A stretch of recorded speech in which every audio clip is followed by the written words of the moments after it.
brought you by Silver Pumps and Motors. Top quality और consistent performance के लिए सिर्फ सिल्वर पंप्स नाम याद रखना। మొన్న మేఘన లేటెస్ట్ గా భాస్కరన్ ఇద్దరు బ్యాంక్ ఎంప్లాయీసే. లక్కీ భాస్కర్ సినిమా చూసి ఇన్స్పైర్ అయ్యారో ఏమో తెలియదు కానీ బ్యాంకులో ఉన్న డబ్బు తమ డబ్బే అన్నంత దర్జాగా దోచేసుకున్నారు. చివరకు అన్లక్కీ భాస్కర్లుగా మిగిలారు.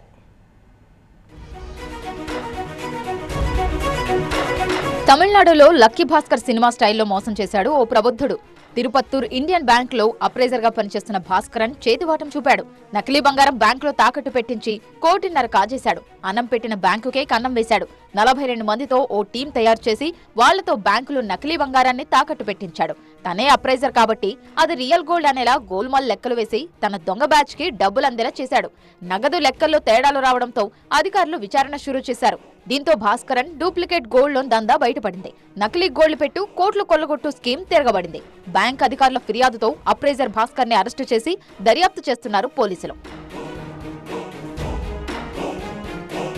ఇక బెంగళూరులోని గిరినగర్ లో ఓ ప్రైవేట్ బ్యాంకులో డిప్యూటీ మేనేజర్ గా పనిచేస్తోంది మేఘన.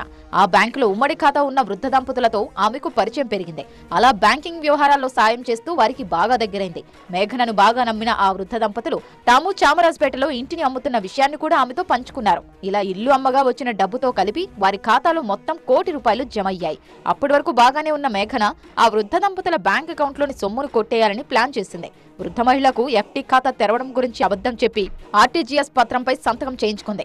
ఆ తర్వాత మరో కొత్త బ్యాంకు ఖాతాకు ఆర్టీజీఎస్ ద్వారా 50 లక్షల రూపాయలను బదిలీ చేసుకుంది.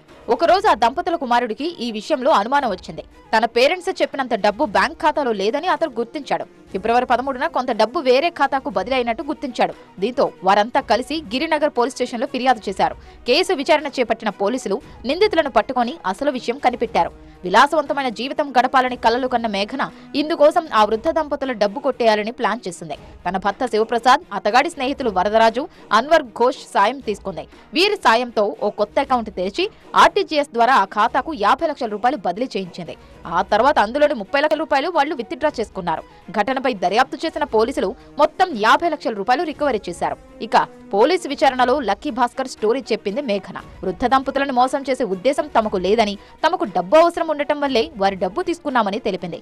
ఆ డబ్బుతో లాభం సంపాదించి మళ్లీ వారికే ఇవ్వాలనే ఆలోచన తమకు ఉందని కహాని వినిపించింది. కానీ చివరకు పోలీసులకు చిక్కిన ఆమె స్టోరీ అన్లక్కీగా మిగిలిపోయింది.